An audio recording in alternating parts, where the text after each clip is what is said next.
Okay, we'll be looking at button versus big blind in single raise pass on AhTh5 two-tone, where the two suits are the top two cards. This is a spot I recently encountered, and I made some assumptions, and I watched a video of Ben Solsky on it.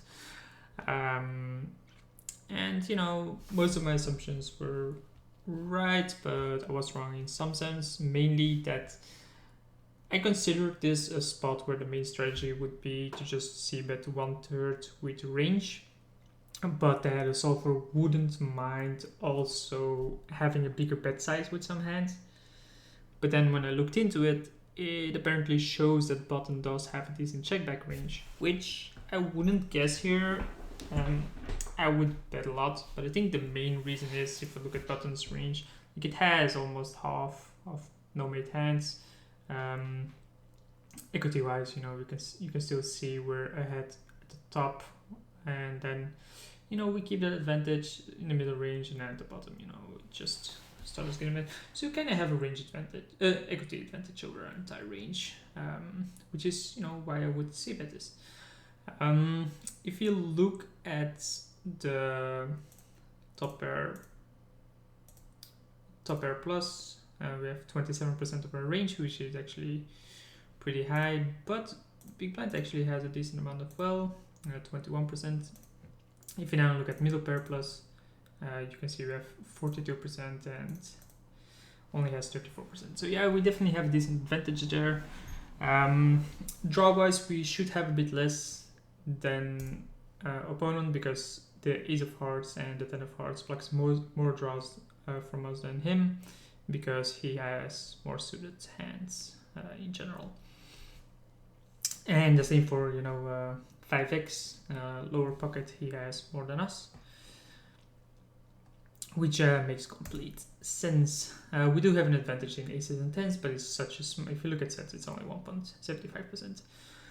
Now, I was in the big blind in this situation, decided to check raise. But if you look at sets and 2 pair plus, which are the hands we are going to be raising a bunch, we lack tens, we lack aces, so we only have fives, and then 10-5, stuff like that. That's only 4.15%. And then if you would combine it with something like flush draws and maybe some gut shots, you can see it's pretty easy to just be over bluffing here. Have to be very selective in the bluffs. And then the same for us. If we go for something like this, set 2 pair, you can see we have a bit less in general. We just have more gut shots, but our sets are just a bit better, and they're pretty hard to outdraw, I guess. But I mean, the top pair basically covers it, right? So yeah, onto the actual solving, shall we? So I did solve this, and I already ran. Can I do this fast as speed? Yeah, I already ran this here to play it in position and see what I should do. The first hand was king jack off with a jack of hearts. I decided to go for the big bet, which apparently was good. I don't actually know. No, I can click something like control or something. I'll look into this. So given that we have a check back range here, I think an ace, something like this, ace 7, is going to go mainly in a checking range. It is going to mix some of the other two options probably. But the main line here is going to be check, because we are going to protect our checking range. And yeah, as you can see, it's mainly going to be checking. So that's fine. Oh, it is playing further on. When he checks again, and a king comes, I think we do want to bet this. And we could also check this to protect it a little bit, protect our checking range. We block spades, which might be relevant later on. I think I'll go with a check. And it is mainly betting small, yeah. I would go with a check though. And then at the deuce, when he checks, I think we have to bet. I would go for the small sizing here. And yeah, should have bet earlier. Pocket 8s, pocket pairs right below the 10 in general don't really want to bet. It's the same with kings, queens, and jacks. The bigger they are, the less likely they are to bet, and then when you go down, generally want to bet them a bit more often. Usually with a smaller size, but I think like pocket 8s is gonna be a check. Yep. Then on the 7 of hearts, when it checks to us, it doesn't really make sense to bet this. I think maybe we wanna check this with a heart, because then we can make a flush.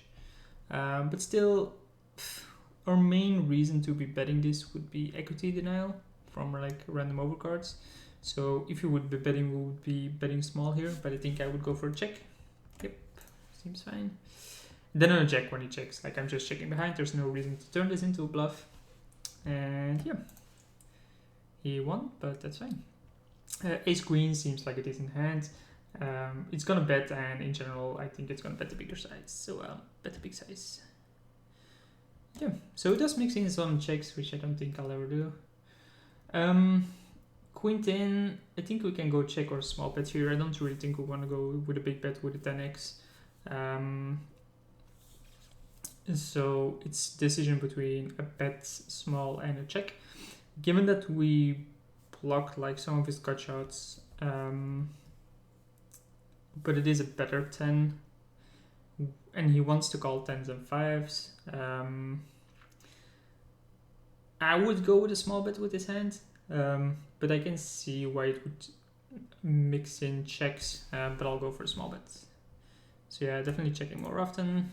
When we get raised to this sizing, so I gave big blind several sizings to raise, by the way. I gave him a small sizing and a big size to raise, which was just to give it more possibilities. Against this sizing, when we do bet small, we are gonna bet quite wide. We are blocking some of his bluffing range though, but we basically block like his stronger hands. So like his pocket 10-5 suited, we are blocking. Ace 10 suited, we are blocking, or Ace 10 in general. Pocket 10s don't really matter.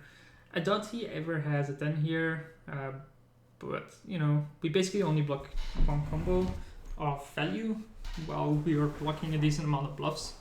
So I would go with a fold. Yep.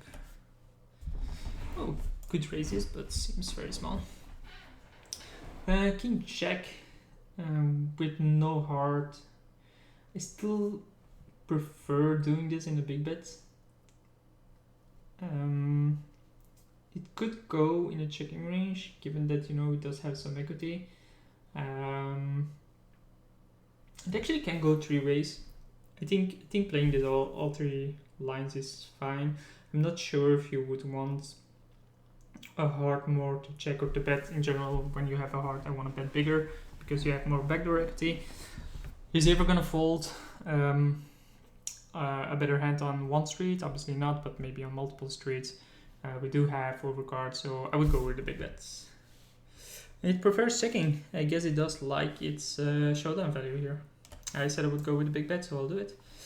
And we won, but yeah, definitely a loss. Pocket 4s, again, pocket logic, which is that when you go lower, you want to bet more often because he has more random overcards. We do block some random bluffs that he could have, like 4-3, 4 deuce type of hands. So as we're bluffed less often, we generally want to bet this more often, so I'm going to go with a small bet. It is checking, but I'm going to go with a small bet. Same hand basically, so I guess this time I have to check this. I'm a bit surprised because like my logic always dictated me that the lower the pockets are, the more often you're going to be betting it.